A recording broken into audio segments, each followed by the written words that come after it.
As ilhas são pedaços de terra cercados por água de todos os lados. Elas estão presentes na literatura e cinema, desde histórias de aventura, como A Ilha do Tesouro, até histórias de terror, como A Ilha do Dr. Moreau ou A Ilha do Medo.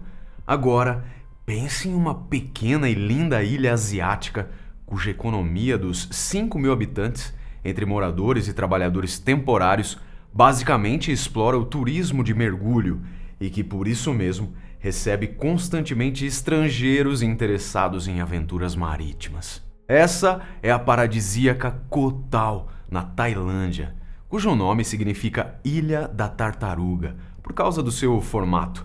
Mas se você olhar para ela um pouco mais de perto, certamente vai ver os acontecimentos insólitos que nem as belezas naturais conseguem esconder. Falamos do rastro de sangue e cadáveres de turistas que fizeram Koh Tao ser atualmente conhecida como a Ilha da Morte.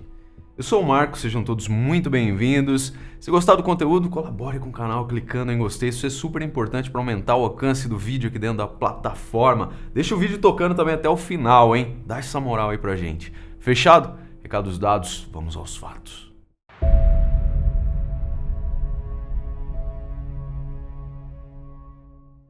Ao pesquisarmos sobre esse assunto, descobrimos uma intensa cobertura de algumas das mortes ocorridas na ilha, com grande ênfase nos assassinatos de um casal de ingleses em 2014. Porém, o histórico de violência contra estrangeiros, bem como diversos relatos bizarros de viajantes que supostamente teriam decidido voluntariamente a encerrar seus dias no planeta Terra bem ali, durante as férias, começa por volta do ano 2000. Paralelamente, a polícia local recebeu várias acusações de corrupção e incompetência nas investigações, por vezes culpando as vítimas e por vezes apresentando bodes expiatórios para responder pelos crimes. Bem, abduzidos, depois de ouvir alguma dessas histórias, você poderá compartilhar nos comentários o que lhe parece: mortes acidentais ou assassinatos? Em janeiro de 2000, Ian Jacobs, de 35 anos, um cidadão inglês, viajou sozinho para Koh Tao para praticar mergulho.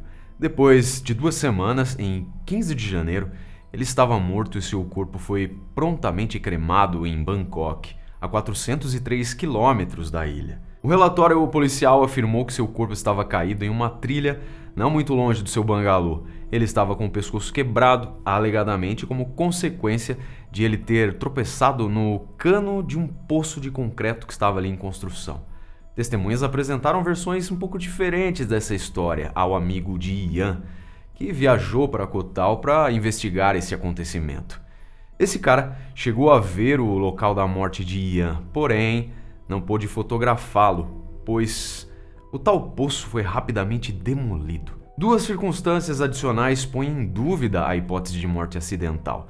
Ian havia recentemente escrito para amigos contando das suas férias e também de ter emprestado dinheiro, algumas centenas de libras, a um tailandês da ilha. E isso aparentemente deve ter se tornado um problema, né? Depois de alguns dias fazendo perguntas, a polícia tailandesa recomendou que esse amigo de Ian deixasse Koh Tao o mais rápido possível. Oshi Charlene Sazawa era uma instrutora de mergulho e tradutora japonesa que residia há 12 anos em Koh Tao. Ela morreu em junho de 2004 em circunstâncias suspeitas. As informações oficiais divulgadas pelas autoridades afirmam que o corpo dela estava em casa. Contudo, várias pessoas que estavam na ilha naquela época insistem que seu cadáver foi encontrado na selva após buscas que duraram vários dias. A causa da morte foi considerada como suicídio por estresse. E sim, isso parece bem estranho. Vejam só, 2 circunstâncias adicionais que põem em dúvida também a hipótese de morte voluntária. Charlene esteve em conflito com várias pessoas influentes na ilha, tanto tailandeses quanto estrangeiros. A morte dela foi rapidamente abafada sem chegar à grande mídia.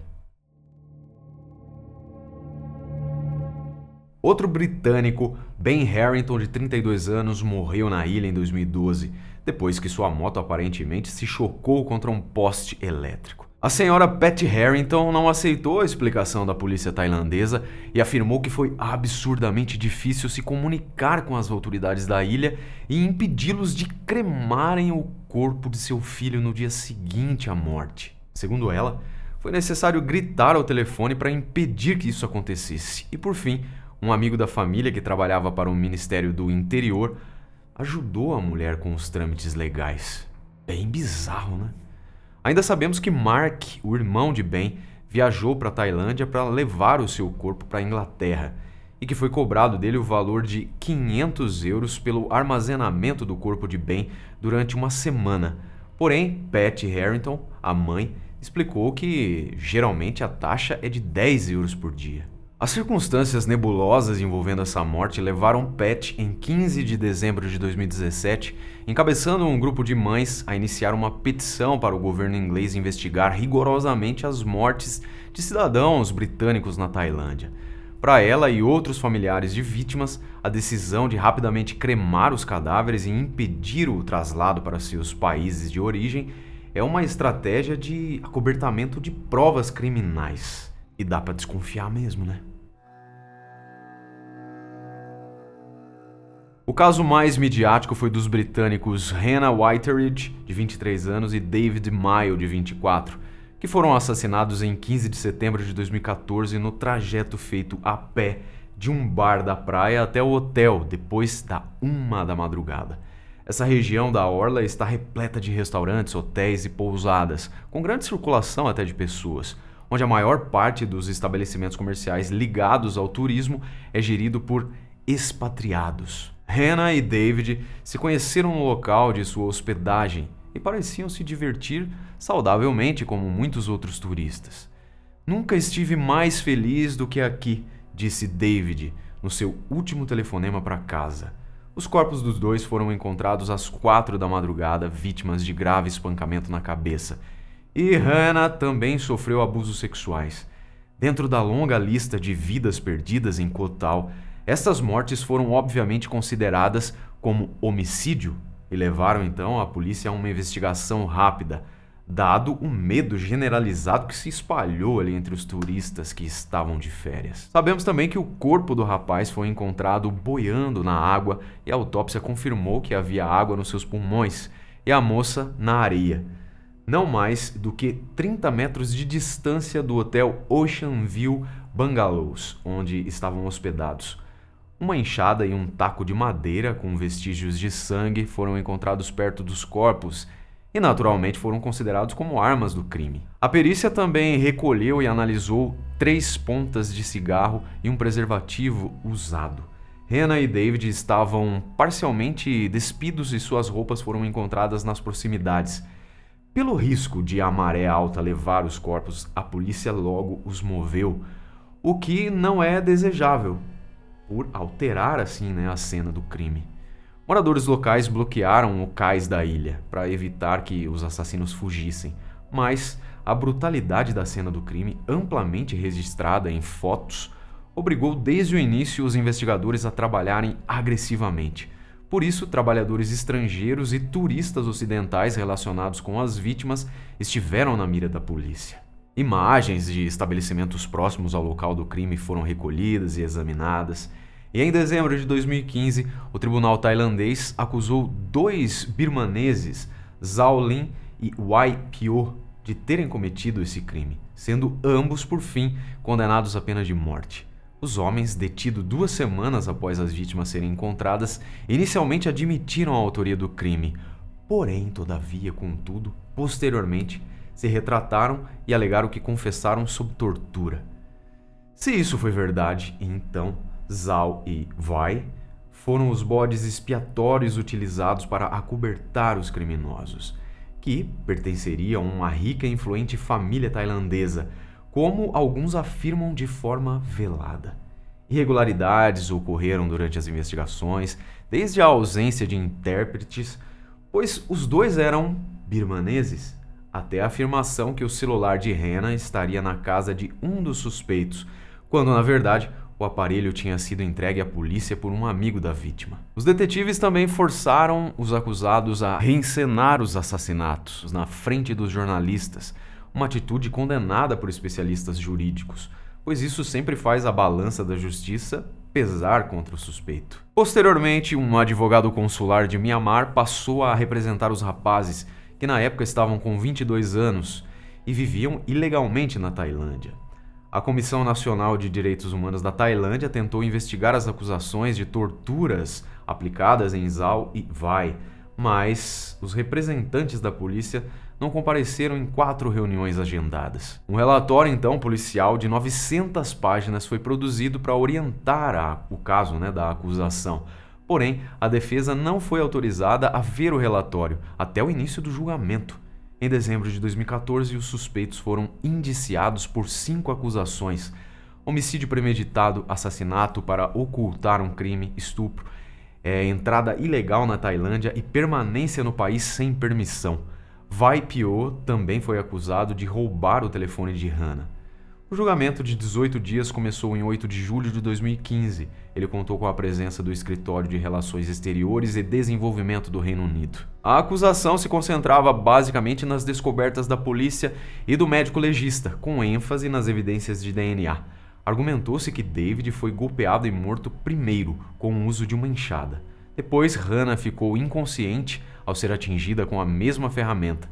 Então, os 2 birmaneses se revezaram em violá-la e, por fim, bateram na sua cabeça até que ela morresse. Mesmo a defesa argumentando as falhas no manuseio das provas e a confissão obtida à força, não conseguiu inocentá-los.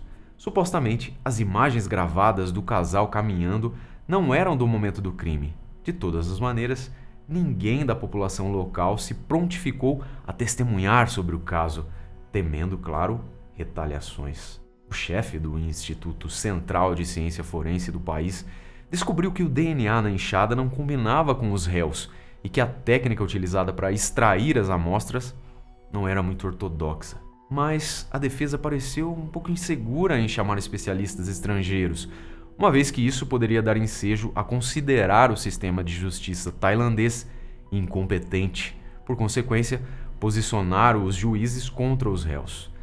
Assim, em 24 de dezembro de 2015, Zau Lin e Vai Pyo foram considerados culpados de assassinar os jovens turistas ingleses. A condenação partiu dos 3 juízes e a sentença foi de pena capital.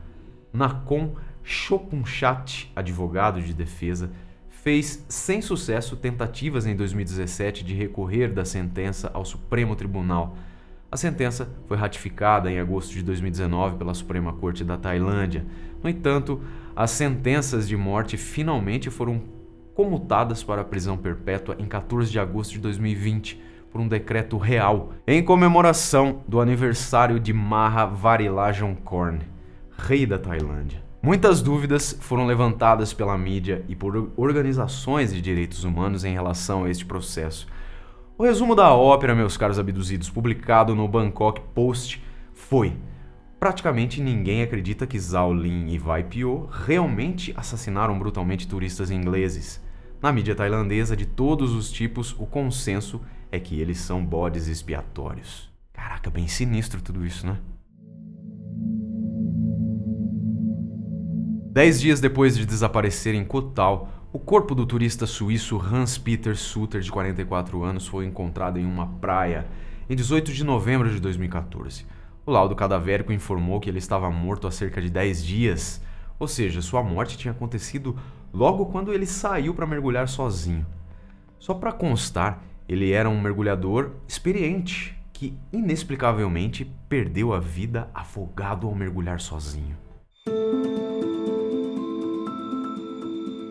Outra tragédia insólita aconteceu na celebração de Ano Novo de 2014, quando um turista, Nick Persson, de 25 anos, supostamente sofreu um acidente fatal, caindo de uma falésia de 15 metros de altura.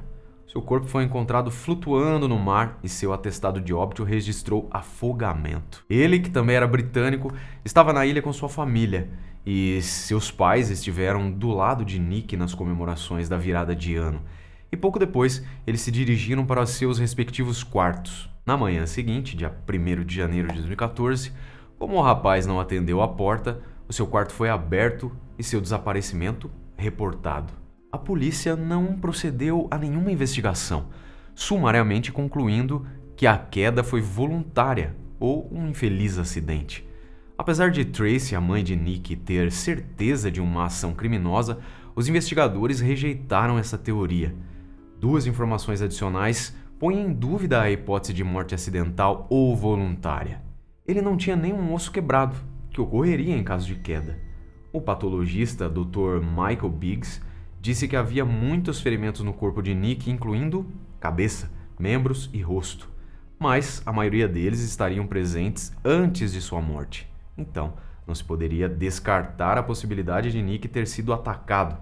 Para Louise Pinder, a legista, não havia provas suficientes para dizer onde ou como ele encontrou a morte. A mãe de Nick, a Tracy, disse à imprensa no Reino Unido que ela tinha um pressentimento de que havia um jogo sujo em Kotal para o acobertamento de atividades criminais.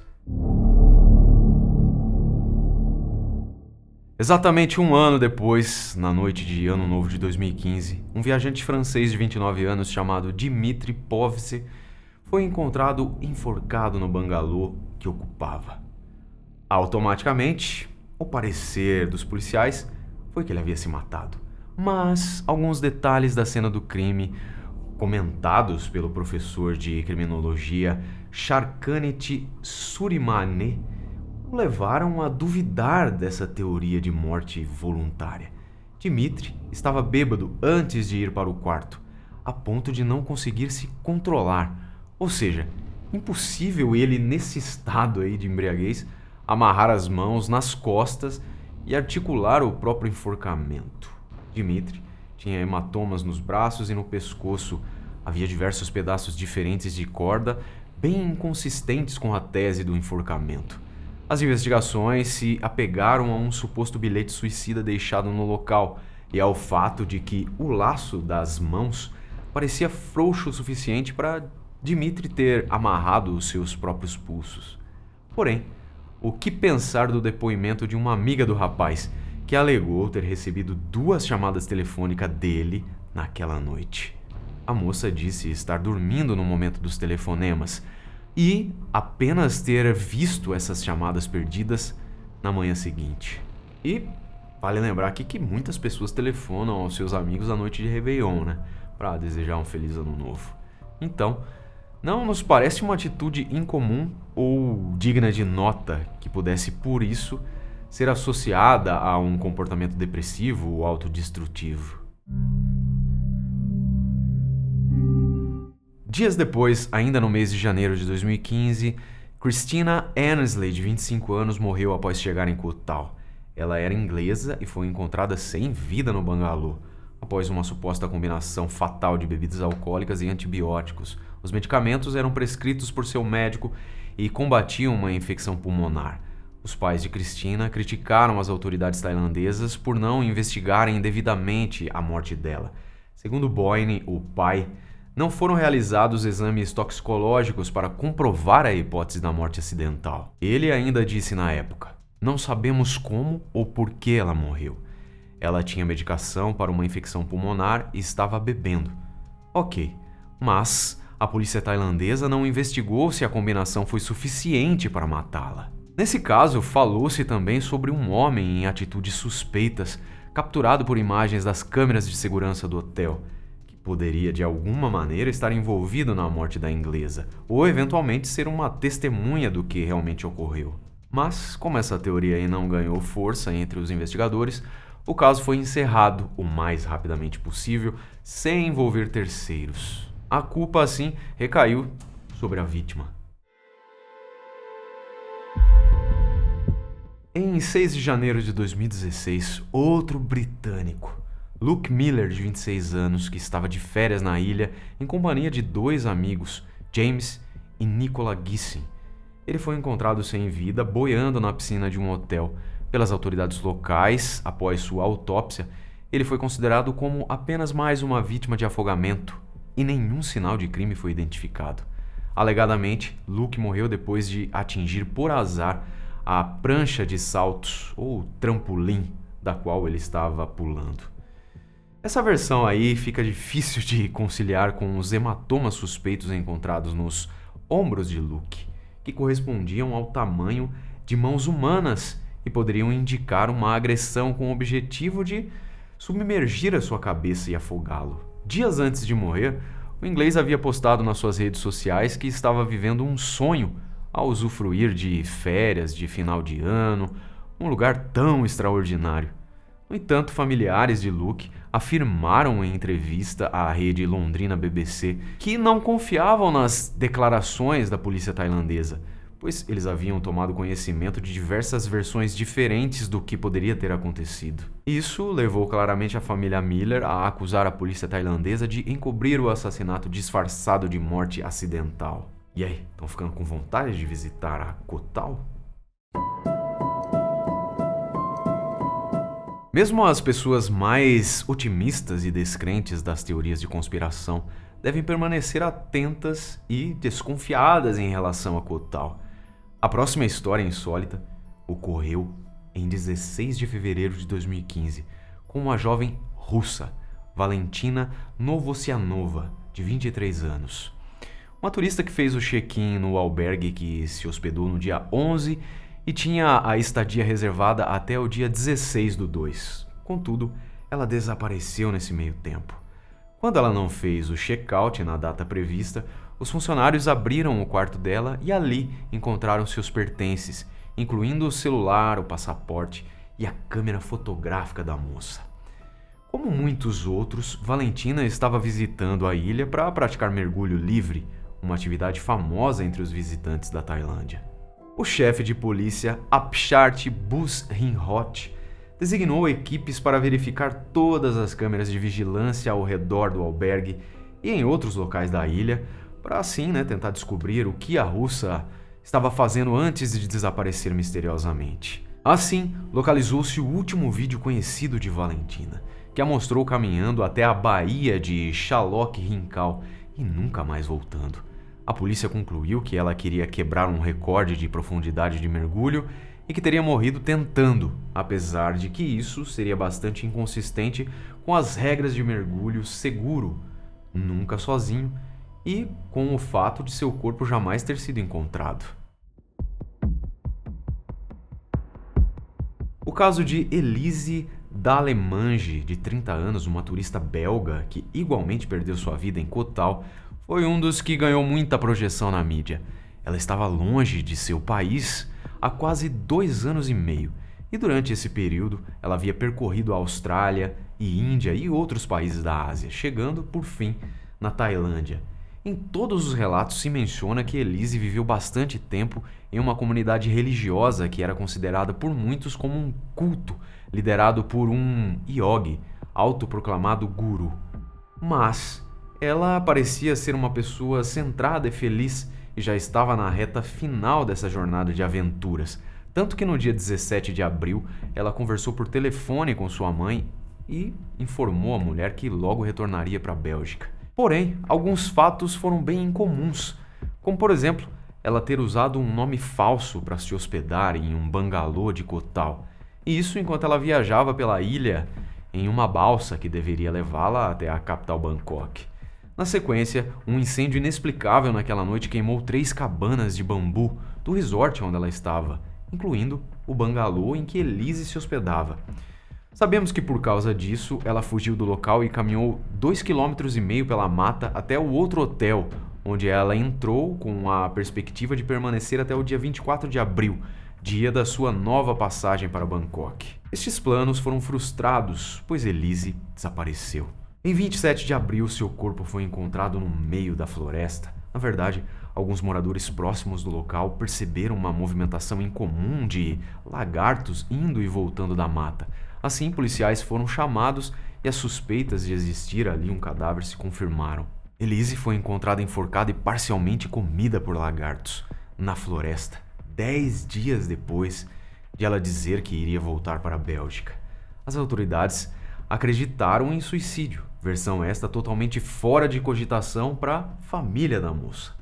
Michelle von Egten, a mãe de Elise, afirmou que a filha não apresentava sinais de depressão e, junto ao corpo da moça, não havia nenhuma carta de despedida. O chefe da polícia de Kotal disse à imprensa que não havia sinais de assassinato, e a autópsia veio revelar que Elise morreu 3 dias antes de ser encontrada, e a causa foi falta de oxigênio em resultado da corda que estava no seu pescoço. O reconhecimento do corpo foi feito por registros dentários e radiografias anteriores.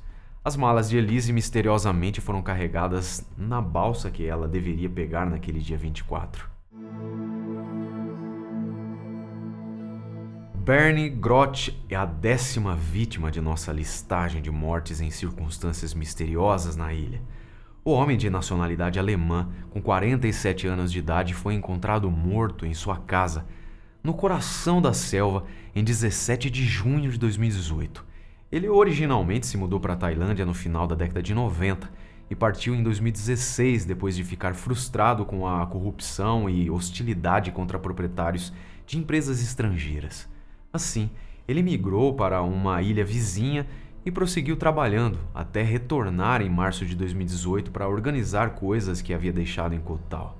Sabemos também que ele chegou a se casar com uma nativa e era recém-separado dela quando morreu. Bernd deixou uma filha de 7 anos de idade que estava vivendo nos últimos 24 meses com sua irmã, Mônica, na Alemanha. Para todos, o alemão, que estava envolvido com um aluguel de motocicletas, era um homem muito saudável. Assim, a informação que ele teria falecido de insuficiência cardíaca ou picado por uma cobra não foi convincente o suficiente, vamos dizer assim, porque não foi apresentado um relatório de sua autópsia.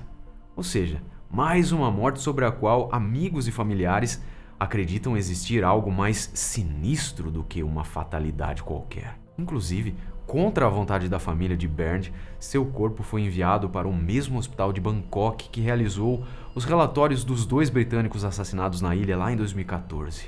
Segundo declarações de uma prima do homem, não podemos aceitar o que as autoridades tailandesas da ilha estão nos dizendo. Estamos furiosos por não termos sido capazes de ter um exame forense independente aprovado. Para a família, a morte dele continua como suspeita.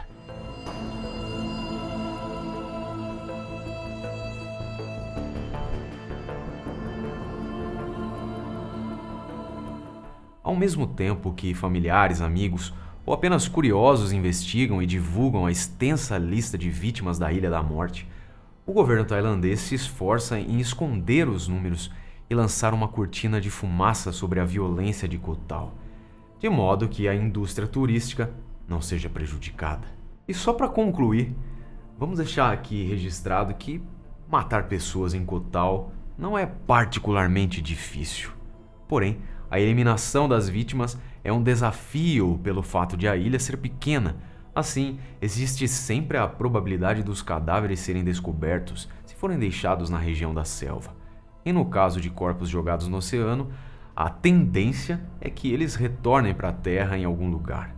Então, por isso, são populares os rumores que circulam em Kotal de que um açougueiro e criador de porcos da ilha ajudou na eliminação de muitos corpos, cortando-os e alimentando seus animais com restos humanos. Com certeza vocês, que são ligados em True Crime, já se lembraram do precedente criminal do caso Robert Pickton, o notório serial killer canadense que entrou para a história em 2002. Um psicopata nojento que engordava os suínos da sua fazenda com carne de suas vítimas. Vídeo esse que já foi contado aqui no canal. Então, abduzidos, espero que ninguém fique interessado em viajar para Kotal e que, especialmente nas viagens de férias, não importa para onde, vocês permaneçam atentos às boas práticas de segurança pessoal. É isso aí. Muito obrigado pela sua companhia e até o próximo episódio.